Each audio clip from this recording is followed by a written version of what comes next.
చెప్పండి. 5 ఏళ్ళు నచ్చిందా నచ్చలేదా చెప్పాలి ఒకసారి. మీరు నచ్చిందా నచ్చలేదా మీరు చెప్పాలి. తాగేదానికి నీళ్లు ఉన్నాయా? ఉన్నాయా తాగేదానికి నీళ్లు?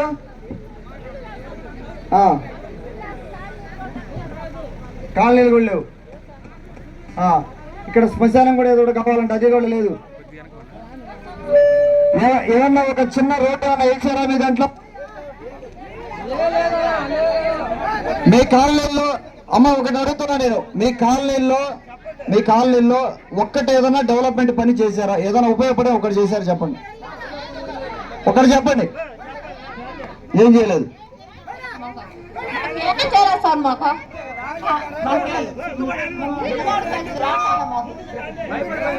మాకు నీళ్లు సరిగా లేవు, కాలనీలు ఇస్తాను రోడ్లు లేవు, బాగలేవు, మా పరిస్థితి బాగలేవండి సార్.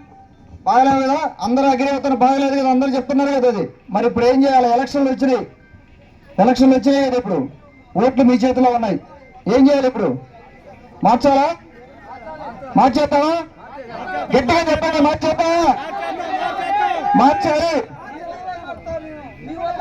కేవలం వీళ్ళు చెప్పే మోసం మాటలు ఏంటంటే 1-2 సంక్షేమ పథకాలు ఇస్తా ఉన్నారు. అవి కూడా అందరికి చేరటం లేదు.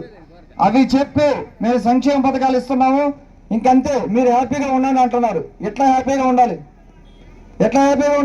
1-2 సంక్షేమ పథకాలతోటి పిల్లల్ని ఎవరు చదివిస్తారు? పిల్లలకు ఉద్యోగాలు ఎవరిస్తారు? ఊళ్ళో రోడ్లు ఎవరు వేస్తారు? బల్బులు కాలిపోతే బల్బులు ఎవరు వేస్తారు? మీ బాధ్యత కాదా అదే? వైఎస్ఆర్సీపీ గవర్నమెంట్ బాధ్యత కాదా? ఒకసారి ఆలోచించండి అందరూ. ఏమీ జరగలేదు కాబట్టి మార్చాల్సిన అవసరం ఉంది. రేపొద్దున వేమిరెడ్డి ప్రభాకర్ రెడ్డి గారు ఎంపీగా పోటీ చేస్తున్నారు. ఆయన కానీ నేను కానీ మేమిద్దరం కూడా పనిచేయకపోతే, టీడీపీ గవర్నమెంట్ కానీ పనిచేయకపోతే 5 ఏళ్ల తర్వాత మార్చేయండి. ఇబ్బంది లేదు. పని చేయకపోతే ఎవరినైనా మార్చండి. అందుకే మీకు 5 సంవత్సరాలకు ఒకసారి ఎలక్షన్ జరుగుతూ ఉంది. 5 సంవత్సరాలకు ఒకసారి మీకు ఓటు హక్కు ఉంది కాబట్టి మీరు ఎలక్షన్లో ఓటు వేసి ఎవరు కావాలంటే వాళ్ళని పెట్టుకుంటారు. దయచేసి ఆలోచన చేయండి అమ్మా. ఒక మోసపు మాటలతోటే ఉదయగిరి నియోజకవర్గం 8 మండలాలని వెనక్కి నెట్టేశారు. వీటిల్లోంచి మనం బయటికి రావాల్సిన అవసరం ఉంది. అనుకున్న రీతిలో ఇక్కడ డెవలప్మెంట్ అవ్వలేదు. ఈ రోజు కూడా మౌలిక వస్తువులు మీరేం ఎక్కువ వాడటంలా. అయ్యా తాగేదానికి నీళ్లు, ఉండేదానికి ఏదన్నా ఒక రూమ్ కాకుండా, మేము 10 మంది ఉన్నాం 15 మంది ఉన్నాం కుటుంబంలో, ఒక రూమ్ కాదు మాకు ఒక 2-3 రూములు కల్పించండి. అయ్యా ఏదన్నా స్థలం ఉంటే స్థలం ఇప్పించండి ప్రభుత్వం దగ్గర. అదొకటి. మనుషులు ఎవరైనా చనిపోతే శ్మశానం ఒకటి. పిల్లలకి స్కూళ్ళు కనీసం దగ్గరలో స్కూల్లో లేకపోతే వాళ్ళ ఫెసిలిటీస్. మీరు ఏమడుగుతున్నారు? మౌలిక వస్తువులు అడుగుతున్నారు. మీరు మిద్దెల మేడలు ఏం అడగటం లేదు, కార్లు ఏం అడగటం లేదు, మాకు బైకులు కొనేమని ఏం అడగటం లేదు.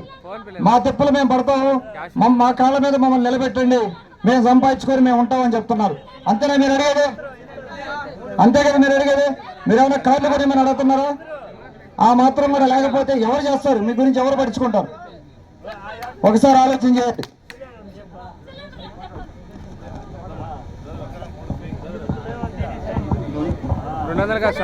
ఇంటికాడికి పో, క్యాష్ ఉండి క్యాష్ తీసుకోపో. హలో అన్న, ఒక్క నిమిషం అన్న. ఇక్కడ ఉండేదంతా ఎస్టీ కాలనీ. చూడండి, అదేమండి సర్పంచ్తో మాట్లాడితే సర్పంచ్ మీకు ఎందుకులే, నేను అన్ని చేస్తా అంటాడు. కేవలం ఒక గుడిసికి ఇంటి పన్ను కట్టించుకుంటున్నాడు, నీటి పన్ను కట్టించుకుంటున్నాడు. ఎస్టీలు కాడంటే కడుపు రగిలిపోతుంది. ఒక గుడిసికి మన రైతులు ఇంతమంది బిల్డింగ్లు ఉన్నాయి, ఇంత రేకుల చెట్లు ఉన్నాయి, ఒక్కరు ఇంటి పన్ను కట్టడం వల్ల కేవలం వాళ్ళు ఇవాళ కూలి చేసుకొని వచ్చి బియ్యం కొనుక్కొని తినేవాళ్ళు. వీళ్ళ చేత ఇంటి పన్ను కట్టించుకుంటున్నారన్న. 5 సంవత్సరాల నుంచి ఇంటి పన్ను కట్టించుకుంటున్నారు. అన్నా ఒక్క నిమిషం అన్న. అందుకని వాళ్ళ ఆవేదన ఉంది కాబట్టి కొంచెం ఆప్యాయతగా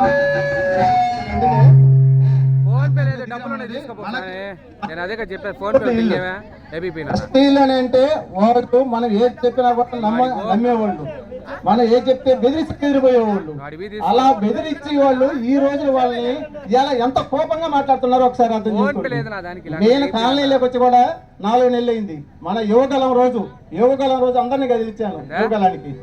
ఆ రోజు నుంచి ఈ రోజుకి వాళ్ళ సమస్యలన్నీ తెలుసుకుంటూ చేస్తా ఉన్నాయి. ఇదిగో బోరు ఈ బోరు 5 నెలల నుంచి ఒకరు చేసిన వాళ్ళు లేరు. మొన్న వచ్చేసి నేను మాట్లాడి ఎంపీడీఓతో మాట్లాడి ఆ బోరు ఇంత హజరత్తో మాట్లాడి చేస్తే సర్పంచ్ ఏం చేశాడు, మీరు రాగాకు, నేను కొత్తపల్లి సర్పంచ్ని, మీరు రాగాకు, నేను పంపించినప్పుడు వచ్చి చెయ్యి అని చెప్పేసి అని బెదిరించాడు.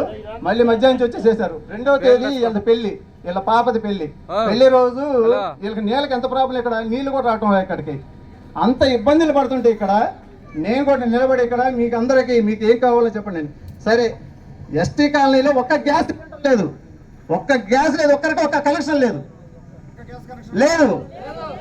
ఉజ్వల కింద ఎన్ని కనెక్షన్లు ఇవ్వచ్చు, ఒక్కటే ఇవ్వటం లే. ఇక్కడ ఎస్టీ కాలనీలో ఎంత సమస్య ఉందంటే అంత సమస్య ఉందన్నా. సరే ఇప్పుడు మీకు టైం లేదు కాబట్టి మీరు అక్కడే ఉన్నారు. ఒక్కసారి కానీ ఇటు కానీ ఒక్కసారిగా ఇంటి కానీ చూస్తే నీకే కడుపు రగిలిపోతుంది అన్న. మాకు ఇట్లా ఉంది, నీకు ఎట్లా ఉంటుంది అనేది కూడా నువ్వు ఎందుకంటే అన్ని దగ్గర చూస్తుంటావు కాబట్టి వాళ్ళు అలా ఉన్నారు. అసలు అన్నా ఇదంతా ఇదే. ఒకసారి మీరు వస్తే వాళ్ళని ఎంత ఆప్యాయతగా ఉన్నారంటే ఉదయం నుంచి మన కోసం వెయిట్ చేస్తున్నారు అన్న. ఇది బాదు నడుచుకుంటే వెళ్దాం. ఒక్కసారి మీరు చూస్తే వాళ్ళ ఆప్యాయత, వీళ్ళని ఇలా వాళ్ళ తలరాత్రులు మార్చినట్టు మనం చూడగలిగితే ఇలా వాళ్ళు చెప్పే చట్ట సమస్యలు ఉంటాయి. కేవలం ఇక్కడ ఉండే సర్పంచులు వాళ్ళు ఏం చేస్తున్నారు తెలుసా, వాళ్ళ చేత ఊడిగం చేయించుకుంటున్నారు. వాళ్ళ చేత ఊడిగం చేయించుకొని వాళ్ళకి మీకు కార్డులు ఇప్పిస్తా. కార్డులు లేని వాళ్ళు ఎంతమంది ఉన్నారు, బీఫ్ కార్డులు లేని వాళ్ళు, ఆధార్ కార్డులు లేని వాళ్ళు ఉన్నారు. అసలు వాళ్ళని ఎంత భయప్రాంతం చేశారంటే అంత భయప్రాంతం. ఇవాళ ఉదయం కూడా అదే చేశారు. నేను ఇక్కడే నిలబడి వీళ్ళందరినీ తీసుకొని వచ్చేసి అక్కడికి నేను ఇక్కడ నిలబడి